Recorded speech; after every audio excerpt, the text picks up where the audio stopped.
Welcome to The Good Ride. I'm James Beastie, and this is an old review of the Weston Backwoods, re-edited for 2024-2025 because it hasn't changed since 2020, and it's a board that I often recommend. So I thought I'd edit and combine the on-the-table review and the on-snow review so it's in a better format, more like what we have today. Also, check out the review on thegoodride.com. There's more information there as well as more updates. And I hope this helps. This is the Good Ride review of the Weston Backwoods. We rode this with Adidas Tactical ADVs, Union Atlas, Union Falcor, and with Union Stratas. To give this a quick summary, this is their go-to free ride board. A little more surfy, a little more tapered than your average free ride board. It floats well in powder, it carves well in groomers. It's got a nice, stable, consistent profile that works from hard snow to soft snow, and we've tried it in all conditions. Here's a little look at the flex. Pretty medium stiff. It's very lively and energetic. With a little effort, you can butter off the tail and the nose,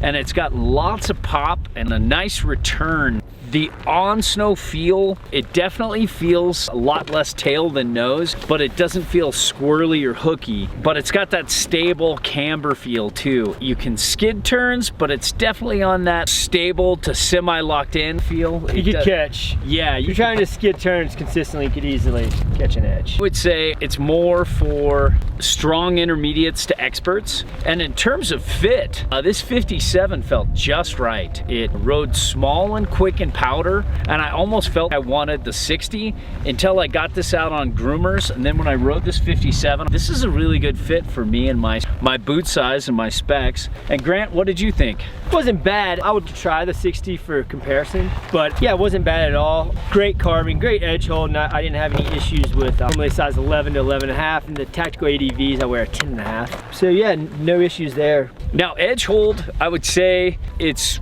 pretty strong. It's pretty capable, and we were out in some pretty hard bordering on snow met. Yeah, it was really hard packed. There were some patches of good and some patches of really bad, and even in the really bad, this held its edge. It wasn't holding an edge to where I felt competent to carve on it, but it could definitely make good turns and handle it. And the turn initiation is interesting. With the board that's this tapered, in powder, I felt the turn initiation was really fast, quick, and I could go into trees and be fine. However, on groomers, I felt it was medium. It felt a little slower, and I was, wow, this 57's more than enough board for riding groomers. I would call it medium, and in powder, probably closer to medium fast. I felt like the 57 for me was a pretty quick turn initiation. So you were jamming on that. Was good, yeah. It was, but that's the difference between size 9 and 11, yeah, right? It makes a big difference. But the turning experience was really fun. It sprang out of a turn really well.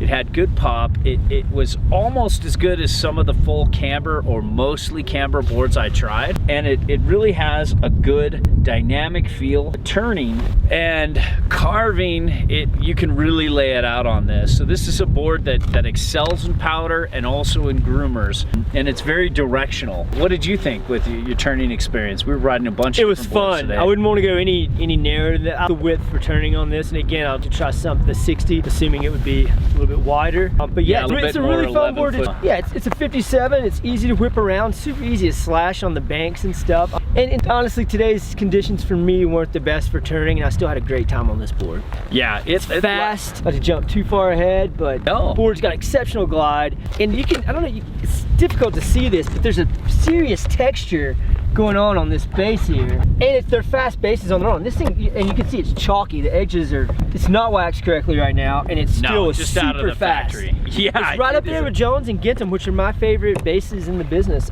Well said. Do you think so? Yeah, I took the words out of my mouth. That was perfect. Yeah, I totally feel this base has glide. This board has some dampness, and it's just crappy, hard snow.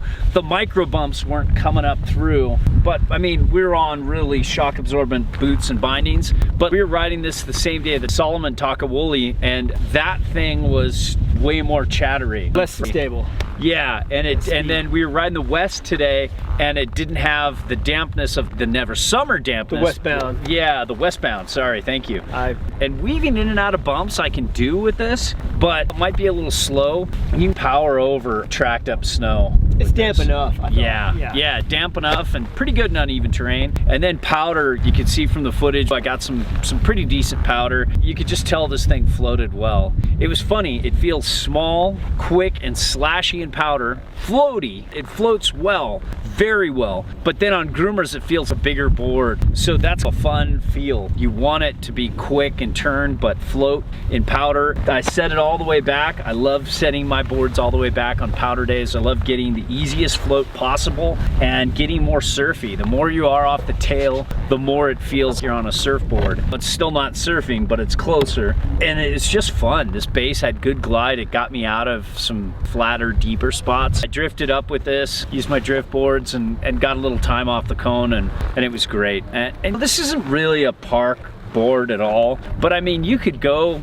carve a pipe wall. It gets good air. It really snaps well. It's really got a lively, energetic pop off the tail, and overall I had a pretty fun time on this board. You want to go out and carve groomers and ride powder, this is a great one board quiver. Yeah, for someone who maybe doesn't want to go all out and get a super directional, something with a massive swallowtail or something like that, and maybe doesn't get that much time in powder or doesn't have a powder board, this could be great. And I don't know anything about Weston at all, but I think they're using some really good materials. We said about the base, it's got a cool textured top sheet. Oh yeah, seems very durable, really solid sidewalls. These edges were razor sharp even after being on some bordering ice today. Yeah, all the materials they're using, I think it's a quality board. So this is the Weston Backwoods, and I've had a really good time on this board. You can see just super directional, lots of nose, mellow tail there. And then you can see this camber profile. It goes back almost all the way to the tail, which is just a nubbin.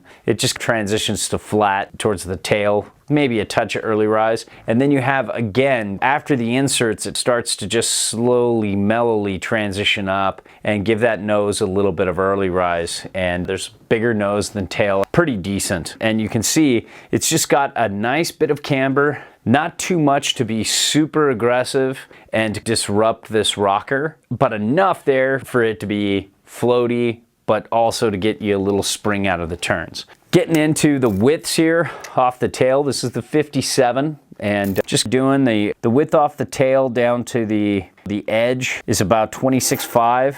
And then about 25.6, maybe 25.7. And then off the nose here, you're looking at 26.8, maybe even close to 27. It's millimeters, man. I can't get it too perfect here. But it's about 27.8 up at the top here. So you can figure that out with your boots. Dealing with setback on board versus setback on side cut. How far can you get back on this towards the tail, and how well does it do there? Well, setting it back all the way with traditional disc bindings here and here gets you at 22 wide, which is great for me lately and a lot of riders. And the difference between nose and tail, it's 6.5 difference from here to here and here to here. And the overall setback on board is 3.25 inches back. That's on the good side of what we would call a free ride board. And it's got a little more taper than your average free ride board. That with the taper, the big nose, the setback on board, the early rise rocker in the nose, you've got really good directional float. And then you throw in this fast base, pardon me, it's got some water on it. It just came out of the car. It's not clean and pretty, sorry. This is my first experience with Weston boards, and I have to say their bases are pretty impressive. This is a very backcountry centric company, and if you ride a lot of powder, you find you come out in awkward places, and you need as much glide as possible to maybe make it over a small hill before you can get out, or just go down a long flat path and you want to get as far as you can before your board stops. I've just noticed now on riding 3 different Weston boards, that base just had amazing glide. It reminds me of the Jones boards. So all in all, great first experience with the Backwoods, and I think this is just a great board and it's very recommendable.